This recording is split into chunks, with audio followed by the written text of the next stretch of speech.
بسم اللہ الرحمن الرحیم۔ السلام علیکم۔ ایک مزدور کی 3 شرطیں، ایمان افروز واقعہ۔ ایک نیک شخص کے گھر کی دیوار اچانک گر گئی۔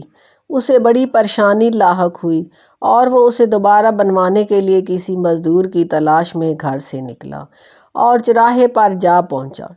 وہاں اس نے مختلف مزدوروں کو دیکھا جو کام کے انتظار میں بیٹھے تھے۔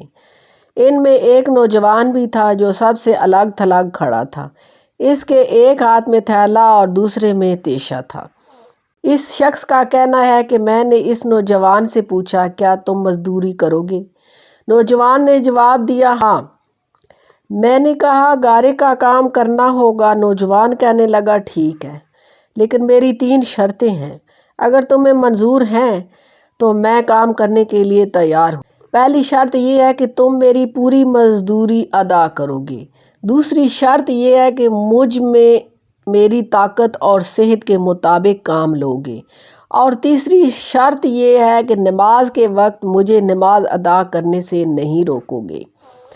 میں نے یہ تینوں شرطیں قبول کر لی اور اسے ساتھ لے کر گھر آ گیا۔ یہاں پر اسے کام بتایا اور کسی ضروری کام سے باہر چلا گیا۔ جب میں شام کے وقت واپس آیا تو دیکھا کہ اس نے عام مزدوروں سے دگنا کام کیا تھا۔ میں نے بخوشی اس کی اجرت ادا کی اور وہ چلا گیا۔ دوسرے دن اس نوجوان کی تلاش میں دوبارہ اس چوراہے پر گیا، لیکن وہ مجھے نظر نہیں آیا۔ میں نے دوسرے مزدوروں سے اس کے بارے میں دریافت کیا تو انہوں نے بتایا کہ وہ ہفتے میں صرف 1 دن مزدوری کرتا ہے۔ یہ سن کر میں سمجھ گیا کہ وہ عام مزدور نہیں بلکہ کوئی بڑا آدمی ہے۔ میں نے ان سے اس کا پتہ معلوم کیا اور اس جگہ پہنچا تو دیکھا کہ وہ نوجوان زمین پر لیٹا ہوا تھا اور اسے سخت بخار تھا۔ میں نے اس سے کہا، میرے بھائی، تو یہاں اجنبی ہے، تنہا ہے اور پھر بیمار بھی ہے۔ اگر پسند کرو تو میرے ساتھ میرے گھر چلو اور مجھے اپنی خدمت کا موقع دو۔ اس نے انکار کر دیا لیکن میرے مسلسل اصرار پر مان گیا، لیکن ایک شرط رکھی، وہ مجھ سے کھانے کی کوئی چیز نہیں لے گا۔ میں نے اس کی یہ شرط منظور کر لی اور اسے اپنے گھر لے آیا۔ وہ 3 دن میرے گھر قیام پذیر رہا، لیکن اس نے نہ تو کسی چیز کا مطالبہ کیا اور نہ ہی کوئی چیز کھانے کے لیے مانگی۔ چوتھے روز اس کے بخار میں شدت آ گئی اور اس نے مجھے اپنے پاس بلایا اور کہنے لگا، میرے بھائی، لگتا ہے کہ اب میرا آخری وقت آ گیا ہے، لہٰذا جب میں مر جاؤں تو میری اس وصیت پر عمل کرنا کہ جب میری روح جسم سے نکل جائے اور میرے گلے میں رسی ڈالنا اور گھسیٹتے ہوئے باہر لے جانا اور اپنے گھر کے ارد گرد چکر لگوانا اور یہ صدا دینا کہ لوگوں، دیکھ لو، اپنے رب تعالیٰ کی نافرمانی کرنے والوں کا یہ حشر ہوتا ہے۔ شاید اس طرح میرا رب مجھے معاف کر دے۔ جب تم مجھے غسل دے چکو تو مجھے انہی کپڑوں میں دفن کر دینا، پھر بغداد میں خلیفہ ہارون الرشید کے پاس جانا اور یہ قرآن مجید اور انگوٹھی انہیں دے دینا اور میرا یہ پیغام بھی دینا کہ اللہ تعالیٰ سے ڈرو۔ ایسا نہ ہو کہ غفلت اور نشے کی حالت میں موت آ جائے اور بعد میں پچھتاتا پھرے، لیکن پھر اس سے کچھ حاصل نہ ہوگا۔ وہ جوان مجھے یہ نصیحت کرنے کے بعد انتقال کر گیا۔ میں اس کی موت کے بعد کافی دیر تک آنسو بہاتا رہا اور غم زدہ رہا۔ پھر نہ چاہتے ہوئے بھی میں نے اس کی وصیت پوری کرنے کے لیے ایک رسی لی اور اس کی گردن میں ڈالنے کا قصد کیا تو کمرے کے ایک کونے سے ندا آئی کہ اس کے گلے میں رسی مت ڈالنا۔ کیا اللہ تعالیٰ کے اولیاء سے ایسا سلوک کیا جاتا ہے؟ یہ آواز سن کر میرے بدن میں کپکپی طاری ہو گئی۔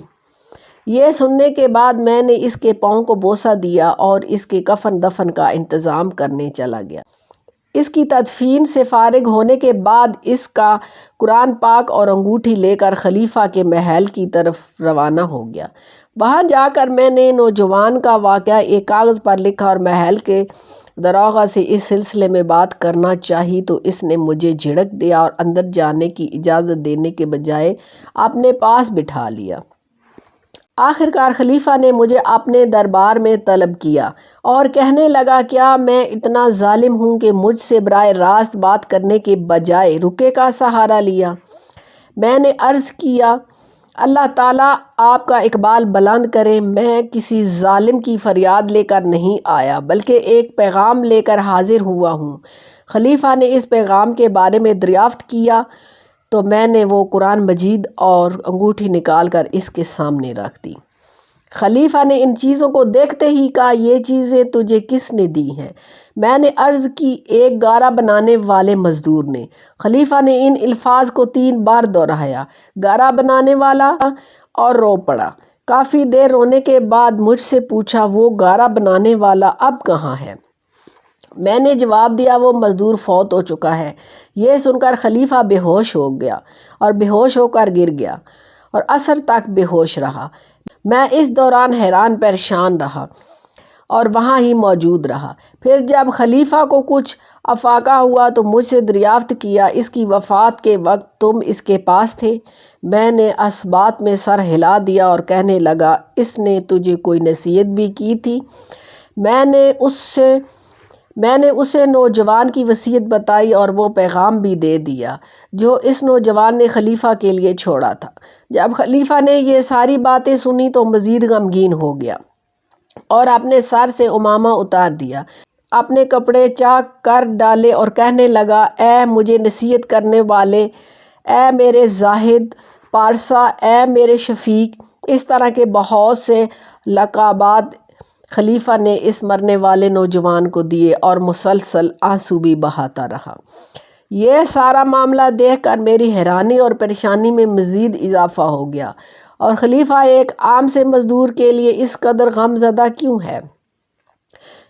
جب رات ہوئی تو خلیفہ نے مجھ سے اس کی قبر پر لے جانے کی خواہش ظاہر کی تو میں اس کے ساتھ ہو لیا۔ خلیفہ چادر میں منہ چھپائے میرے پیچھے پیچھے چلنے لگا۔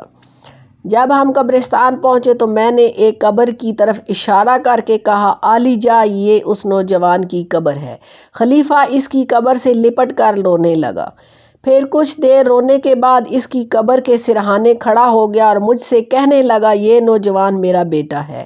ایک دن یہ رقص و سرور کی محفل میں گم تھا کہ مکتب میں کسی بچے نے یہ آیت کریمہ کی تلاوت کی، جس کا ترجمہ ہے، کیا ایمان والوں کو بھی ابھی وہ وقت نہ آیا کہ اس کے دل جھک جائیں اللہ کی یاد کے لیے؟